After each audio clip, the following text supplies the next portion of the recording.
हाल ही में किसे उत्तराखंड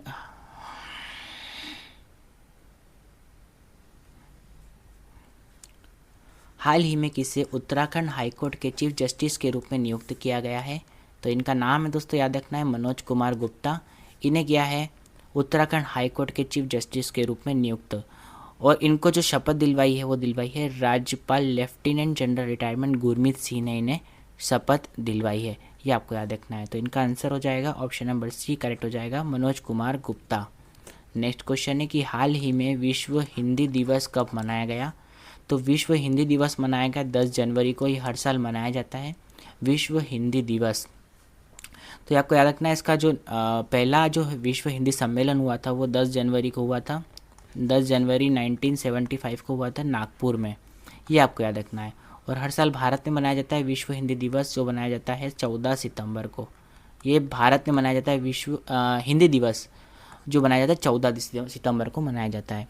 ये आपको याद रखना है। अगर बात कर रहे हैं हम विश्व हिंदी दिवस की, तो ये मनाया जाता है 10 जनवरी को। नेक्स्ट क्वेश्चन है, हाल ही में उपराष्ट्रपति सीपी राधाकृष्णन ने कहाँ पर भारतीय भाषाओं पर अंतर्राष्ट्रीय सम्मेलन का उद्घाटन किया है? तो ये किया है नई दिल्ली में। ये आपको याद रखना है, उपराष्ट्रपति सीपी राधाकृष्णन ने हाल ही में 9 जनवरी 2026 को इंदिरा गांधी राष्ट्रीय कला केंद्र में तीसरे अंतर्राष्ट्रीय भारतीय भाषा सम्मेलन का उद्घाटन किया है। ये आपको याद रखना है। तो नई दिल्ली इसका आंसर हो जाएगा। नेक्स्ट क्वेश्चन है कि हाल ही में 2025 में महिलाओं के लिए सबसे अच्छा शहर कौन सा रहा है? सबसे अच्छा शहर जो रहा है वो है बेंगलुरु। ये चेन्नई स्थित जो है अवतार संस्था की रिपोर्ट के अनुसार 2025 में महिलाओं के लिए भारत का सबसे अच्छा शहर बेंगलुरु रहा है।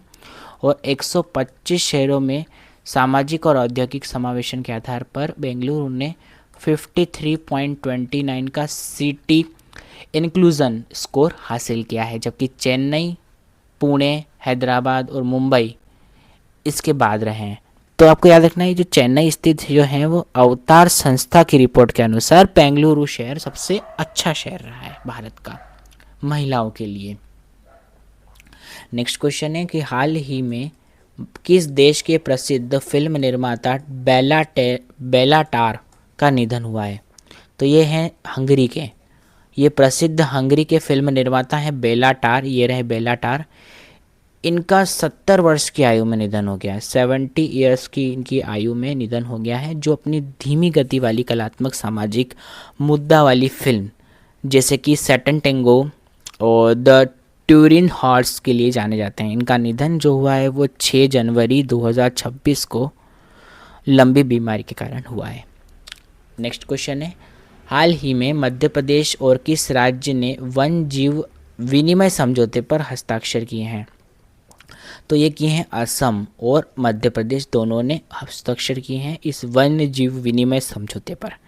इसके तहत क्या होगा, असम जो है वो मध्य प्रदेश को जंगली भैंसे, गैंडे और कोबरा लाए जाएंगे असम से मध्य प्रदेश में। और बदले में अगर मध्य प्रदेश को क्या देगा, टाइगर, मगरमच्छ असम को दिए जाएंगे। अब ताकि इन दोनों राज्यों के बीच जीव विविधता और संरक्षण के प्रयासों को मजबूत किया जा सके, ये आपको याद रखना है। तो इसका आंसर हो जाएगा असम। नेक्स्ट क्वेश्चन है, हाल ही में PIB यानी कि पब्लिक इन्वेस्टमेंट बोर्ड, इसने कहाँ कमला हाइड्रो इलेक्ट्रॉनिक प्रोजेक्ट को मंजूरी दी है? तो ये दी है दोस्तों, याद रखना है आपको। इसका आंसर हो जाएगा Arunachal Pradesh. Option number D इसका करेक्ट हो जाएगा, अरुणाचल प्रदेश इसका आंसर हो जाएगा। ये पब्लिक इन्वेस्टमेंट बोर्ड ने अरुणाचल प्रदेश में कमला हाइड्रो इलेक्ट्रॉनिक प्रोजेक्ट के लिए निवेश को मंजूरी दी है, ये आपको याद रखना है। नेक्स्ट क्वेश्चन है, हाल ही में खाड़ी सहयोग परिषद देशों द्वारा गल्फ शील्ड 2026 संयुक्त सैन्य अभ्यास का शुभारंभ कहाँ किया गया है? ये किया गया है सऊदी अरब में। ऑप्शन नंबर सी इसका करेक्ट हो जाएगा। याद रखना है आपको, खाड़ी सहयोग परिषद देशों द्वारा गल्फ शील्ड 2026 संयुक्त सैन्य अभ्यास का शुभारंभ हाल ही में सऊदी अरब में किया गया है, ये आपको याद रखना है, जिसका उद्देश्य देशों के बीच सामूहिक रक्षा, युद्ध तत्परता और परिचालन का समन्वय को बढ़ाना है। तो इसका आंसर हो जाएगा ऑप्शन नंबर सी, सऊदी अरब। नेक्स्ट क्वेश्चन की बात करें तो हाल ही में किस राज्य के मुख्यमंत्री ने कैंसर का जल्दी पता लगाने के लिए आशा वेन मोबाइल यूनिट लॉन्च की है?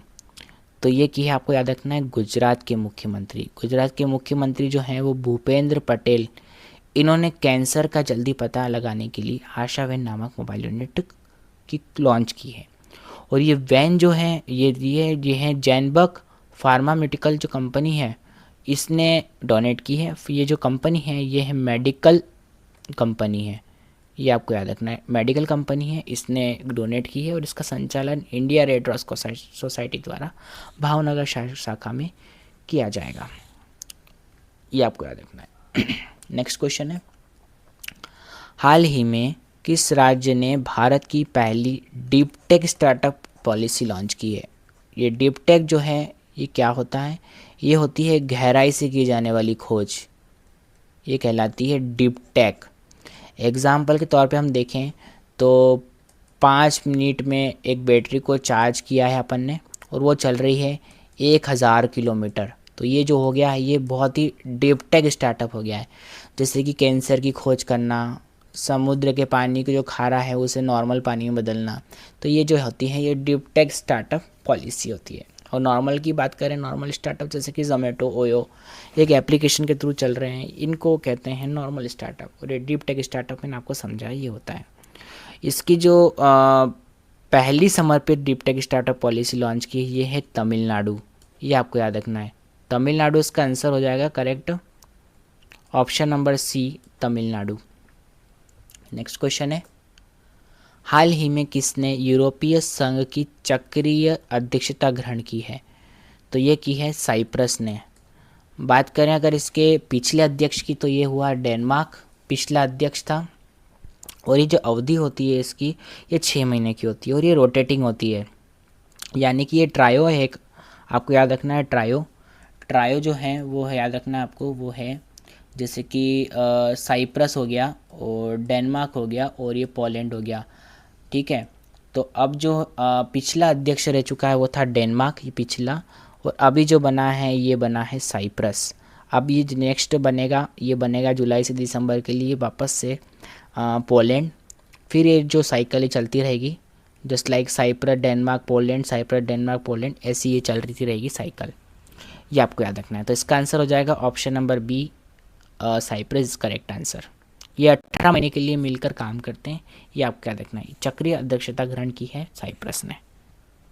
क्वेश्चन नंबर नेक्स्ट क्वेश्चन है कि हाल ही में IATA का मतलब है इंटरनेशनल एयर ट्रांसपोर्ट एसोसिएशन, इसका हिस्सा बनने वाली भारत की 5वीं एयरलाइन कौन सी बनी है? तो ये है आकाशा एयर, जो कि 2020 में आई थी, स्थापना हुई थी इसकी, और अब ये इंटरनेशनल एयर ट्रांसपोर्ट एसोसिएशन की सदस्य बन गई है।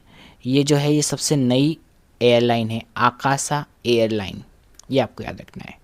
चलिए दोस्तों, आज के लिए इतना ही काफ़ी, हम कल फिर मिलेंगे आपके साथ नई करंट अफेयर्स की वीडियो के साथ में। तब तक के लिए धन्यवाद। वीडियो को आप लाइक ज़रूर कीजिएगा, अगर आपने अभी तक चैनल को सब्सक्राइब नहीं किया है तो प्लीज़ चैनल को सब्सक्राइब ज़रूर कीजिएगा। धन्यवाद। जय हिंद, जय भारत।